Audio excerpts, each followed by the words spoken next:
नमस्कार विद्यार्थी मित्रांनो, मी प्रियंका ग्लोबल ऑनलाईन मराठीमध्ये आपल्या सगळ्यांचं मनापासून स्वागत करते. आज आपण महाराष्ट्र स्टेट परीक्षा पेपर क्रमांक 2 इतिहास या विषयातील अत्यंत महत्त्वपूर्ण टॉप 13 टॉप 30 क्वेश्चन जे आहे ते आपण आज बघणार आहोत. MCQ सेशन्स मध्ये आपण यापूर्वी विचारले गेलेल्या प्रश्नांना सुद्धा आपण अध्ययन करणार आहोत, जेणेकरून PYQ टॉपिक सुद्धा यामध्ये आपले कव्हर होणार. महाराष्ट्र स्टेट इतिहास या विषयातून अभ्यास करणाऱ्या विद्यार्थ्यांसाठी हा व्हिडिओ लेक्चर अत्यंत महत्त्वपूर्ण आहे, कारण एक्झामिनेशन मध्ये कशा स्वरूपाचे प्रश्न विचारले जातात हे आपण आजच्या क्लासमध्ये डिस्कस करणार आहोत. हा आपला लेक्चर क्रमांक 5 आहे. यापूर्वीचे सेशन्स जर बघितले नसेल तर नक्कीच बघा. सोबतच महाराष्ट्र स्टेट परीक्षेची तारीख जी आहे ते आलेली आहे आणि आपल्या सगळ्यांना कल्पना आहे की 7 एप्रिल 2024 ला महाराष्ट्र स्टेट परीक्षा आहे. त्यासाठी अभ्यास करीत असणाऱ्या विद्यार्थ्यांसाठी कंप्लीट कोर्स सुद्धा अवेलेबल आहे आणि महाराष्ट्र स्टेट हिस्ट्री मधून प्रिपरेशन करीत असणाऱ्या स्टुडंटसाठी अत्यंत महत्त्वाची कोर्स आहे हा, ज्यामध्ये 90 दिवसामध्ये पूर्णतः हिस्ट्री जी आहे ते आपली कव्हर होणार, ज्यामध्ये आपल्याला डेली बेसिसवर लाईव्ह व्हिडिओ लेक्चर्स मिळणार.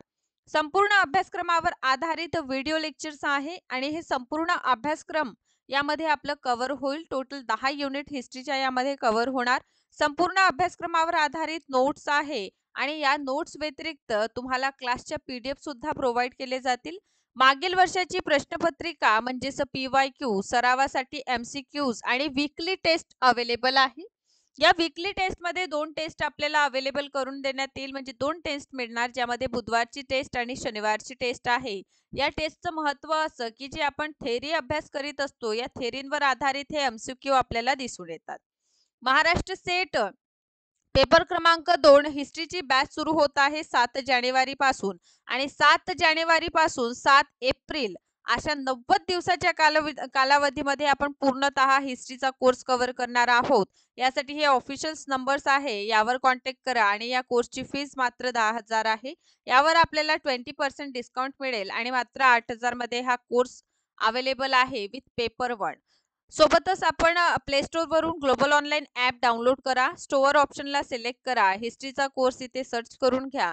सो इंटरफेस दिसून येईल. सरळ आपण इथूनही कोर्सला बाय करू शकतो किंबहुना कंटेंटच्या सेक्शन मधून बघा पूर्णतः इव्हॅल्युएशन टेस्ट, वीकली टेस्ट सगळे टेस्ट जे आहे ते आपण अटेम्प्ट करू शकतो.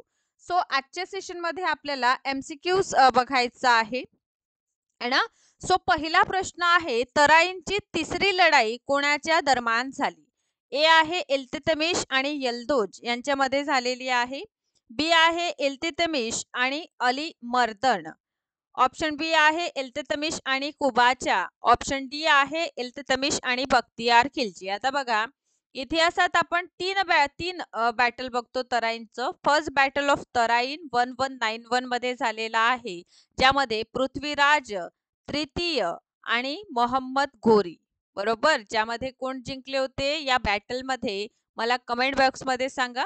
सेकंड बॅटल ऑफ तराईन 1192 मध्ये झालेला आहे, ज्यामध्ये पृथ्वीराज तृतीय आणि आपण बघतो मोहम्मद घोरी. ठीक, बरं. सो या बॅटल मध्ये आपण बघतो की मोहम्मद घोरी जिंकतात आणि थर्ड बॅटल ऑफ तराईन होतं 1251 मध्ये. 1251 मध्ये थर्ड बॅटल ऑफ पानिपत आपल्याला दिसून येतं, ज्यामध्ये इल्ततमिश आणि आपण कोणाला बघतो, एल्दोज. कोणाला बघतो, एल्दोजला. ओके, सो अशा प्रकारे 3 बॅटल आहे, त्यामुळे याचं योग्य उत्तर ऑप्शन ए आहे, इल्ततमिश आणि एल्दोज. सेकंड क्वेश्चन कडे आपण वळणार. क्वेश्चन 2 आहे, नायक ए मुमानिक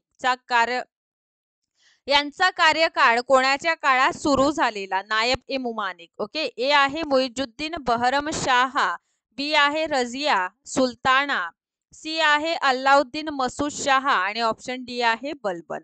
सो बघा, इथे जे आहे नायब ए मुमानिक या पदाविषयी आपल्याला विचारलेला आहे की हा जो पद आहे कधीपासून सुरू झाला, तर हा सुरू झालेला होता मुइजुद्दीन बहरम शाह यांच्या टाइम पिरियड पासून आपण बघतो. म्हणजे बहरम शाह यांच्या टाइम पिरियड पासून नायब ए मुमानिक हा जो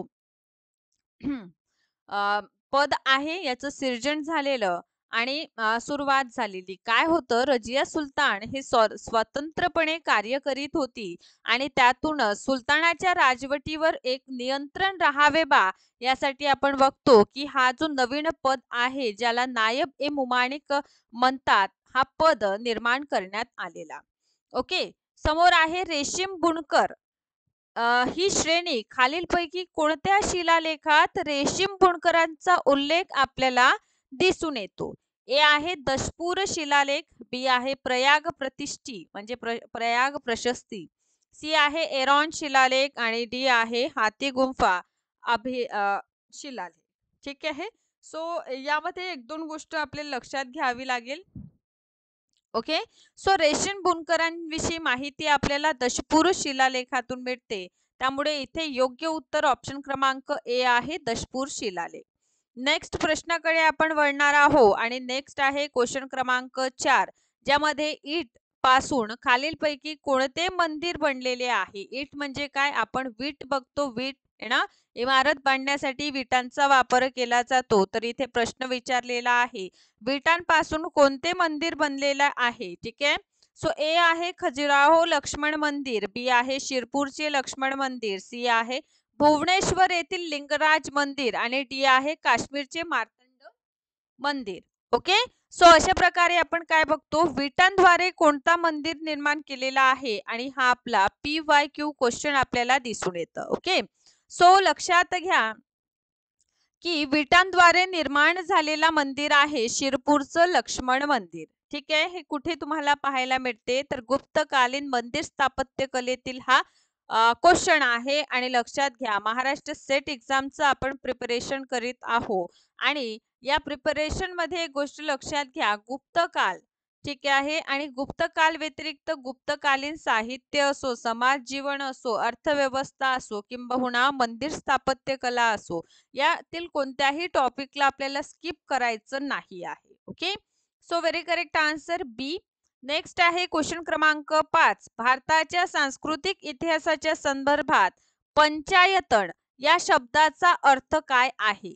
ए गावातील श्रेष्ठ व्यक्तींची बैठक, बी धार्मिक संप्रदाय आहे, सी मंदिर रचना शैली आहे की प्रशासकीय अधिकारीला पंचायतन म्हणतात?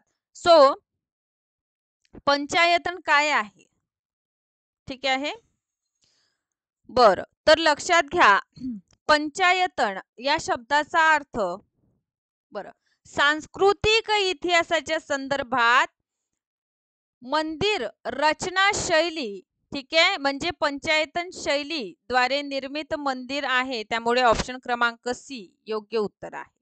क्वेश्चन 6 आहे, क्रमाने नाव लिहा आणि आपल्याला काय करायचं आहे, हा सुद्धा आपला PYQ प्रश्न आपल्याला दिसून येतं.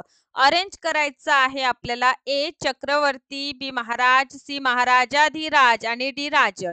सो ए आहे 3, 2, 1, 4.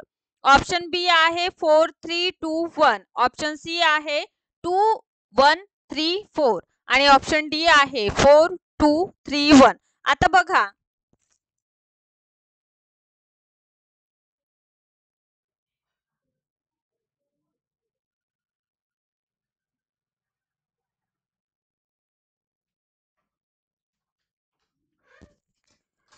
सो इथे बघा आपल्याला अरेंज करायचं आहे. तर जसं आपल्या सगळ्यांना माहित आहे की एन्शियंट टाइम पिरियड मध्ये आपण बघतो की कशा प्रकारे जे आहे अगोदर राजन असायचे. ठीक आहे. नंतर आपण बघतो महाराज. ठीक आहे. आणि महाराज वरचं टायटल काय आहे, महाराजाधिराज टायटल आपल्याला दिसून येते आणि लास्ट वन चक्रवर्ती हे सगळ्यात मोठं. बरोबर. सो अशा प्रकारे या क्रमाने जाऊया आणि यानंतर 4 पहिले येणार. इथे 4 नाही आणि इथेही नाही. सो 4 इथे आहे, 4 नंतर 2 येणार पण इथे 3 आहे. या अनुषंगाने डी ऑप्शन करेक्ट आहे. मिहिर कुल यांचा संबंध कशाशी आहे, तर लक्षात घ्या, गुप्त काळाशी, बी हुणांशी, सी कुशाणांशी की डी मोखरी वंशाशी. ठीक आहे. सो मिहिरकुल यांचा संबंध हुण आक्रमण याच्याशी आहे.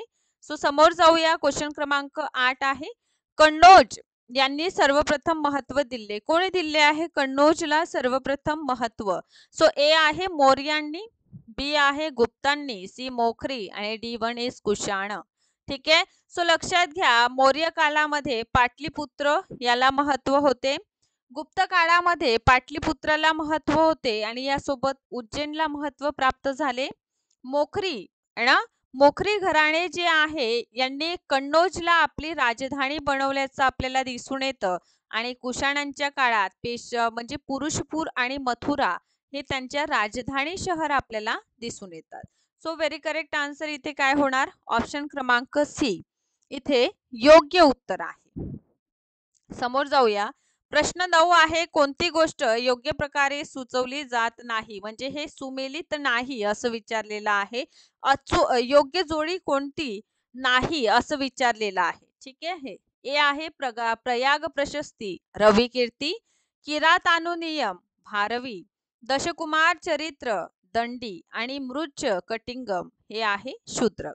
सो इथे लक्षात घ्या, यातून दोन हे 2023 मध्ये एन्शियंट टाइमच्या बुक्स ना, एन्शियंट टाइमच्या बुक आणि त्यासोबतच त्यांचे ऑथर म्हणजे कोणी ते लिहिलेलं आहे हा प्रश्न पूर्णतः PYQ आणि 100% यातून तुम्हाला प्रश्न जे आहे एक्झामिनेशन मध्ये पाहायला नक्कीच मिळेल. त्यामुळे याला आपल्याला स्किप करायचं नाही आहे. हा प्रश्न योग्यरित्या तुम्हाला करूनच ठेवायचा आहे. इथे बघा, मृच कटिंगम हे शूद्रक यांची रचना आहे. दशकुमार चरित्र दंडी यांची रचना आहे. किरातानुनियम भारवी यांची रचना आहे आणि प्रयाग प्रशस्ती हरिसेन द्वारे लिखित आपल्याला दिसून येते. ठीक आहे, हरिसेन. सो इथं रविकीर्ती दिल्ली आहे, तर रविकीर्तींनी काय रचना लिहिलेली आहे? हा, सो रविकीर्ती यांनी लिहिलेले आहे एहोल प्रशस्ती लेख. एहोल प्रशस्ती लेख. ठीक आहे, चालुक्यांमध्ये आपण हा टॉपिक अभ्यास केलेला आहे. समोर जाऊया. प्रश्न क्रमांक 10 आहे, गुप्त काळात सोन्याचे चलनाला काय म्हटलं जायचं आणि याला करा IMP PYQ. यापूर्वी विचारलेला आहे. ए दिनार, बी आहे कारशापण, सी आहे निष्क आणि डी आहे काकणी. आता इथे एक दोन गोष्टी लक्षात घ्यायचं आहे आपल्याला, ते म्हणजे बघा, निष्क हे काय होतं, गळ्यात घालायचं एक आभूषण असायचं. कारशापण हे मौर्य टाइम मध्ये आपल्याला दिसून येते आणि दिनार म्हणजे सोन्याचे नाणे असं गुप्त काळामध्ये आपल्याला पाहायला मिळतं. त्यामुळे ए आहे करेक्ट आन्सर. प्रश्न क्रमांक 11 आहे, गुप्त काळातील नाण्यांचा सर्वात मोठा ढीग कुठे आला आहे, म्हणजे कुठून मिळालेला आहे गुप्त काळातील नाण्यांचा सगळ्यात मोठा ढीग? ए आहे बयाना भरतपूर, बी आहे देवगड झाशी, सी आहे भुमरा मध्य प्रदेश आणि डी आहे डिगवा मध्य प्रदेश. आता लक्षात घ्या, गुप्तकालीन नाण्यांचा मोठा भंडार आपल्याला पाहायला मिळतो आणि हा भंडार कुठून मिळालेला आहे असा प्रश्नही आपल्याला दिसून येते. तर हे मिळाले आहे बयाना भरतपूर या ठिकाणाहून आपल्याला मिळतं. त्यामुळे योग्य उत्तर इथे आहे ऑप्शन क्रमांक ए. 12 क्रमांकाच्या प्रश्नाकडे आपण जाऊया. मणिमैकलई निर्माता कोण आहे? ठीक आहे, मणिमैकल्लम हे रचना आपण संगम साहित्यामध्ये बघितलेली आहे आणि यांचे रचनाकार कोण आहे असा आपल्याला प्रश्न या ठिकाणी विचारलेला दिसून येते. ठीक आहे. सो इथे एक दोन गोष्ट आपल्याला लक्षात घ्यायचं आहे. काय आपण लक्षात घेणार यामधून? बघा, संगम साहित्य. ठीक आहे, आणि संगम कालीन जे लिटरेचर आपल्याला पाहायला मिळतं, ज्यामध्ये आपण शिल्पादी कारम याचा सुद्धा अभ्यास केलेला आहे. मणिमैकल्लम यांचा अभ्यास केलेला आहे. ठीक आहे, आणि यासोबतच त्यांचं जी स्टोरी लाईन आहे ते सुद्धा मी तुम्हाला सांगितलेली आहे. ठीक आहे. सो या ठिकाणी तुम्हाला लक्षात घ्यावं लागेल की ही रचना जी आहे ते कोणाची आहे आणि का बरं ही महत्वपूर्ण आहे म्हणून. ठीक आहे. सो संगम परंपरामध्ये जे साहित्यांचा आपण अभ्यास केलेला, त्यामध्ये मणिमैकल्लई ही जी रचना आहे सितले सतनार यांच्याद्वारे लिखित आहे. सो सितले सतनार ऑप्शन क्रमांक बी सोबत आपण जाणार, कारण ऑप्शन बी याचं योग्य उत्तर आहे. समोर जाऊया 13 क्रमांकाच्या प्रश्नाकडे, आणि 13 क्रमांकाच्या प्रश्नामध्ये महाकाव्य शिल्पाधिकारम कुणाशी संबंधित आहे, म्हणजे स्टोरी लाईन विचारलेली आहे शिल्पाधिकारम याची. ठीक आहे. सो शिल्पाधिकारम या हा जो महत्वपूर्ण रचना आहे इलागो अडिगल यांच्याद्वारे हे लिखित आहे आणि त्यामध्ये आपण नुपूर म्हणजे पैजार जे आहे पायात आपण जे घालतो त्याविषयी होल स्टोरी दिलेली आपल्याला दिसून येते. ठीक आहे. तर आय होप हा टॉपिक तुम्ही जे आहे नक्कीच पाहिलेला आहे ना. चला. सो बघा, रामांची कथा यामध्ये वर्णन केलेली आहे. बी आहे कथानकात जैन घटक आहे. सी आहे श्रीलंकेत बौद्ध संस्कृतीविषयी यामध्ये माहिती आहे की शक्ती उपासनेच्या पद्धतीविषयी यामध्ये माहिती दिलेली आहे. सो शिल्पाधिकारम यामध्ये आपल्याला जैन घटक दिसून येतात आणि या समोरची कडी म्हणजे आपल्याला कोणतं मणिमैकल्यम दिसून येते. सो ऑप्शन क्रमांक बी जे आहे ते योग्य उत्तर आहे. 14 क्रमांकाच्या प्रश्नाकडे आपण जाणार. ठीक. आणि 14 क्रमांकाचा प्रश्न आहे कुरल. ठीक आहे. म्हणजे जोड्या लावायचा आहे. ठीक आहे. 2 लिस्ट दिलेले आहे त्यामधून कुरल इडागो अडियाल यांचा आहे. तिरुमुरे तिरुवल्लुवर यांचा आहे. शिल्पाधिकारम सतनार की मणिमैकल्यम नाबिंडर नांबी. सो इथे बघा 4213 ऑप्शन बी आहे 2413 ऑप्शन सी आहे 1342 आणि ऑप्शन डी आहे 3241. सो यामध्ये आपल्याला काय दिसून येतं बघा. बर, 2 ग्रंथांविषयी आपल्याला नक्कीच माहिती आहे ज्यामध्ये मणिमैकल्यम सतनार यांची रचना आहे. सो डी च झालं काय सेकंड, तर डी च सेकंड इथे आहे. ठीक आहे. ओके. सो इथे लक्षात घ्या. बर, शिल्पाधिकारम इडॅगो अडियाल यांचा आहे. तिरुमुलर यांची आहे आणि कुरल ही नाभी यांची आहे. या अनुषंगाने ए च होऊन जाईल 4. ओके. बी बघा, बी च राहणार सेकंडच. ठीक आहे. सी शिल्पाधिकारम यांचं रचनाकार आपल्याला दिसून येतात की कशा प्रकारे इडागो आडिगल म्हणजे ए चा 1, सी च 1 आणि डी चा आपल्याला दिसून येते मणिमैकल्यम शितले सतनार यांची ही रचना आहे. तर बघा 4213 option A very correct answer आहे. सो 14 क्रमांकाचं योग्य उत्तर आपल्याला दिसून येतं ऑप्शन क्रमांक काय आहे? ओके, ए आहे. ठीक.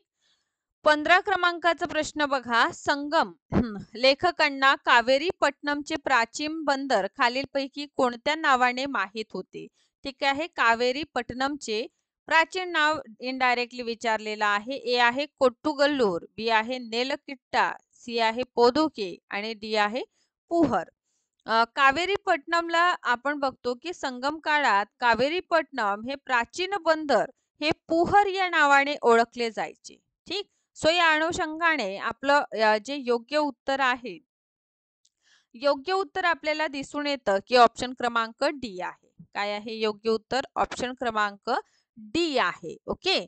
समोर जाऊया. 16 क्रमांकाचा प्रश्न आहे. कुतुबुद्दीन ऐबक यांचे नाव कुराण खान असेही ठेवण्यात आले. का बरं कुतुबुद्दीन ऐबक यांना कुराण खान म्हणतात याचं रिझन सांगायचं आहे. ऑप्शन ए आहे लहान वयातच कुराण वाचायला ते शिकलेले होते म्हणून त्यांना कुराण खान म्हणतात, की ते खूप जास्त जुलमी होते त्यामुळे त्यांना कुराण खान म्हणतात, की ऑप्शन क्रमांक सी त्यांनी लोकांच्या हितांची काळजी घेतली म्हणून त्यांना कुराण खान म्हणतात, की ऑप्शन डी त्यांनी कुराणांचं भाषांतरण केलं म्हणून त्यांना कुराण खान ही टायटल मिळाली. आता लक्षात घ्या.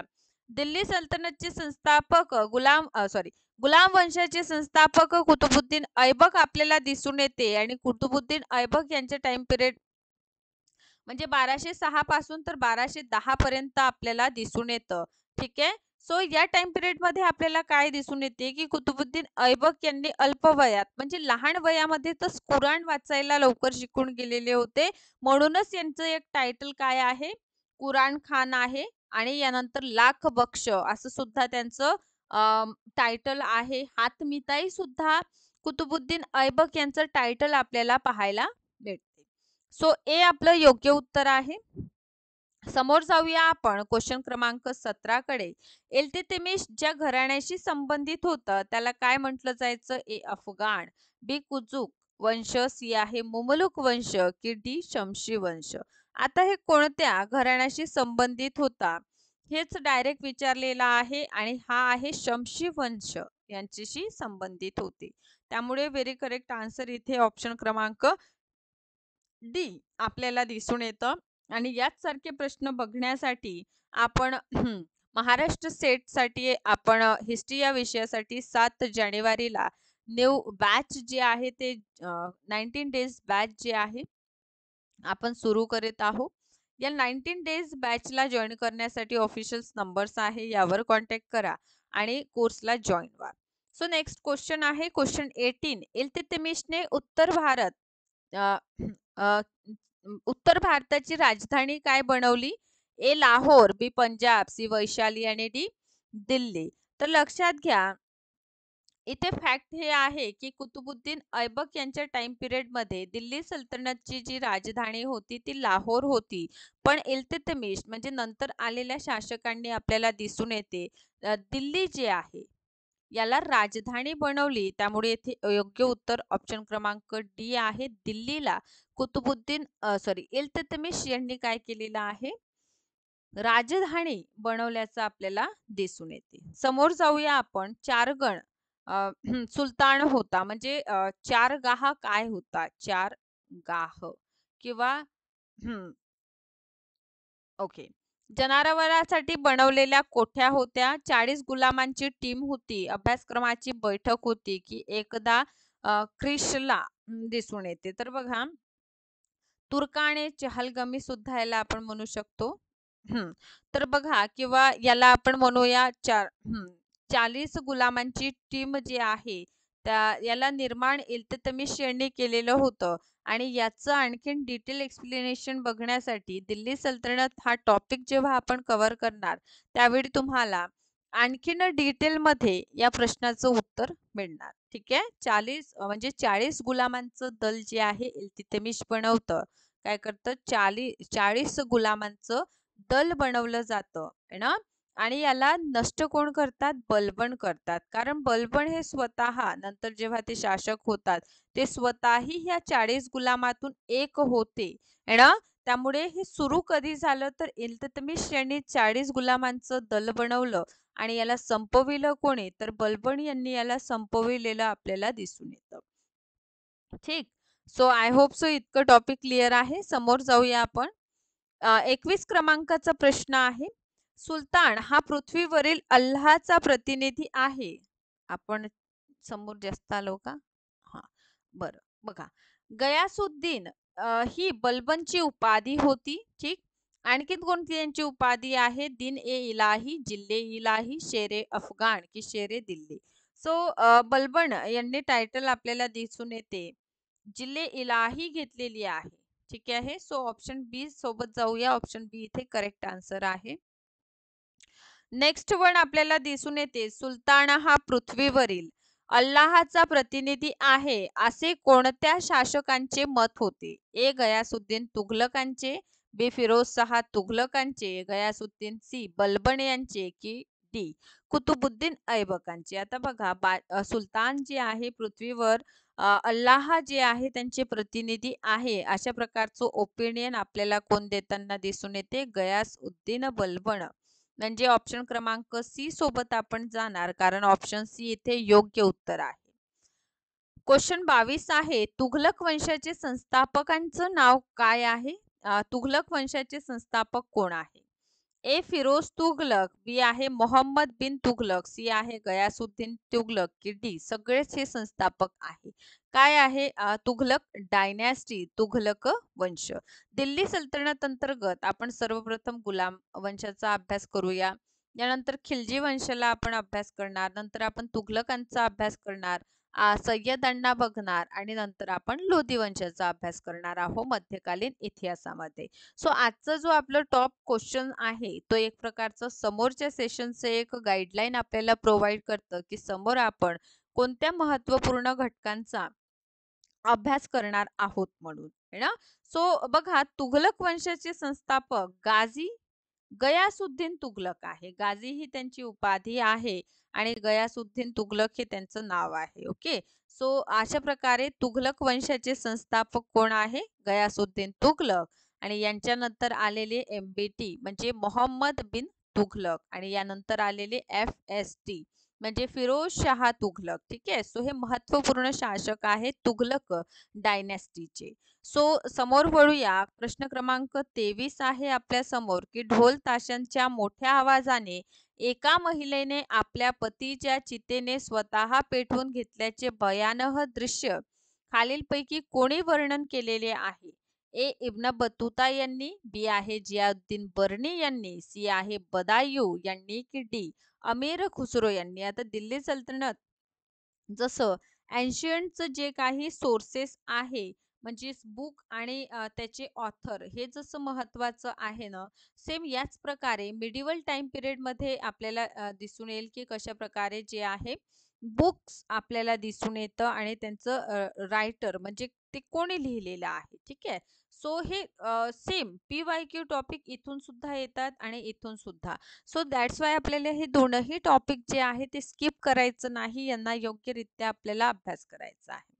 सो ताशांच्या मोठ्या आवाजाने स्वतःला चितेवर म्हणजे एक प्रकारचं सतीचं त्यांनी वर्णन केलेलं आहे आणि हे करणारे इब्न बतुता आपल्याला दिसून येतात. 24 क्रमांकाची प्रश्न आहे आपल्याला की माझी अवस्था आजारी आहे आणि त्याचा आजार कुठल्याही औषधाने बरा होऊ शकत नाही. डॉक्टरांनी पाठदुखीचा उपचार केला तर जुगली वाढतं. त्याच्या तापावर उपचार केलं की धमनीमध्ये वेदना होतं आणि माझ्या राज्यात एकाच वेळी विविध आजार निर्माण झाले आहे. मी एका ठिकाणी यंत्रणा उभी केली तर दुसऱ्या ठिकाणी गडबड होईल. जर मी दुसऱ्या स्थानावर बसले तर तिसऱ्याच ठिकाणी गडबड उडते. सो हे कोणी म्हटलं? ए. फिरोजशाह तुघलक, बी आहे गयासुद्दीन तुघलक, सी आहे मोहम्मद बिन तुघलक आणि डी आहे अल्लाउद्दीन खिलजी. सो हे व्हेरी करेक्ट आन्सर कोणाविषयी आहे पहा. हे पर्टिक्युलर सिच्युएशन सांगत आहे की त्यांच्या राज्य व्यवस्थेमध्ये काय काय झालेलं. लक्षात घ्या मोहम्मद बिन तुघलक, ठीक आहे, MBT यांचं टाइम पिरियड आपल्याला लक्षात घ्यावं लागेल. यांनी खूप सारे प्रयोग केले. फॉर एक्झाम्पल राजधानी प्रयोग केलं. कृषीसाठी त्यांनी नवीन पद्धत लागू केली. जे दुआबचं क्षेत्र आहे त्यामध्ये करवृद्धी केली आहे ना. सो त्यांनी जे प्रयोग केले त्यामुळे पूर्णतः जनता परेशान आपल्याला दिसून येईल आणि त्यामुळेच त्यांनी अशा प्रकारचं वर्णन मोहम्मद बिन तुघलक यांच्यावर आपल्याला दिसून येते. सो सी आहे याचा करेक्ट आन्सर. समोर जाऊया. हे कोणाचे विधान आहे? शेवटी तो मानव आहे आणि मुस्लिम आहे आणि उदारतेने नक्कीच कौतुक करू शकतो. कोणी म्हटलं असं? फिरोज खिलजी यांनी की गयासुद्दीन तुघलक, सी आहे जियाउद्दीन बर्नी आणि डी कोणी यापैकी कोणीच नाही. तर बघा दिल्ली सल्तनत मध्ये आपल्याला एक महत्वपूर्ण शासक दिसून येते फिरोज शाह खिलजी म्हणून. ठीक आहे. सो हे थोडा उदार आपल्याला दृष्टिकोन ठेवणारे दिसून येतात आणि जेव्हा यांच्या टाइम पिरियड मध्ये ठीक आहे बंड झालेली होती आणि त्या बंडानंतर त्यांनी शिक्षा दिली नाही. ठीक आहे. त्यावेळेसचा हा स्टेटमेंट आपल्याला दिसून येतं. त्यामुळे 25चं ए योग्य उत्तर आहे. ही दिल्ली सल्तनतची दरबारी भाषा आहे. कोणती? ए उर्दू, बी पारसी, सी हिंदी आणि डी अरबी. दिल्ली सल्तनतची ऑफिशियल लँग्वेज आपल्याला फारसी दिसून येते. ठीक आहे. काय आहे? फारसी आहे. ऑप्शन बी योग्य उत्तर आहे आणि हा प्रश्न विचारला सुद्धा जाऊ शकतो. 27 क्रमांकाचा आपला प्रश्न आहे की तराईंची पहिली लढाई 1191 मध्ये खालीलपैकी कोणामध्ये झालेली आहे? ए. अल्लाउद्दीन खिलजी आणि पृथ्वीराज चौहान यांच्यामध्ये फर्स्ट बॅटल ऑफ तराईन झालेलं की ऑप्शन बी मोहम्मद गोरी आणि पृथ्वीराज चौहान. ठीक. Option B. Option C Mohammad Ghaznavi आणि पृथ्वीराज चौहान. ऑप्शन डी आहे मोहम्मद शाह आणि Prithviraj Chauhan. So very correct answer काय असणार आहे या ठिकाणी? मोहम्मद गोरी आणि पृथ्वीराज तृतीय यांच्यामध्ये काय झालेलं आहे? First battle of Terai. Okay. आणि सेकंड पण यांच्याच मध्ये झालेली आहे. चला 28 क्रमांकाच्या प्रश्नाकडे वळूया आपण की ज्यांच्या कारकिर्दीत सर्वाधिक मंगोल आक्रमण झाली ते कोण होते? ए. बलबन, सी. अल्लाउद्दीन खिलजी, सी. मोहम्मद बिन तुघलक की डी फिरोज शाह तुघलक. तर मंगोल आक्रमणे सर्वाधिक झालेली आहे अल्लाउद्दीन खिलजी यांच्या टाइम पिरियड मध्ये आपल्याला सर्वाधिक मंगोल आक्रमण दिसून येते आणि मंगोल आक्रमणापासून रक्षा करणे आणि सेनांची भरती करणे आणि सेनेला वेतन नगद देणे यासाठी त्यांनी बाजार व्यवस्था सुद्धा लागू केल्याचं आपल्याला दिसून येते. 29 क्रमांकाचा प्रश्न आहे, दिल्ली सल्तनत मध्ये वजीरांची सुरुवात कोणी केली? ए. कुतुबुद्दीन ऐबक यांनी. ऑप्शन बी आहे इल्ततमिश यांनी. सी. अल्लाउद्दीन खिलजी की option D Ghiyasuddin Tughlaq. So Delhi सल्तनत मध्ये वजीरांची सुरुवात जी आहे, वजीर पदाची सुरुवात ते कुतुबुद्दीन ऐबक ऑप्शन ए यांच्या काळापासूनच सुरू झालेलं आपल्याला दिसून येतं. 30 क्रमांकाचा प्रश्न आहे आणि सुलतान होण्यापूर्वी इल्ततमिश कुठचा सुभेदार होता? हा प्रश्न आहे आणि प्रिव्हियस इयर्सचा हा प्रश्न आहे. ए. गुजरात, बी. बदायूं, सी. दक्षिण आणि सी डी ग्वालियर. सो याचा आन्सर तुम्ही मला कुठे देणार? कमेंट बॉक्स मध्ये. आणि मी सुद्धा याचा आन्सर तुम्हाला कुठे देणार? कमेंट बॉक्स मध्ये. या व्यतिरिक्त महाराष्ट्र स्टेट परीक्षा पेपर क्रमांक 2 इतिहास या विषयासाठी बॅच 7 जानेवारीला सुरू होत आहे. या बॅचला जॉईन करा, जेणेकरून येणाऱ्या एक्झामिनेशन मध्ये आपण काय करू शकतो? पूर्णतः टार्गेट करू शकतो. सो 90 दिवसासाठी आपली बॅच सुरू होत आहे. सो लवकरात लवकर या बॅचला जॉईन करा. अशाच प्रकारे सेशनला बघत राहा. लाईक करा, शेअर करा, चॅनलला सबस्क्राईब करा. Thank you so much.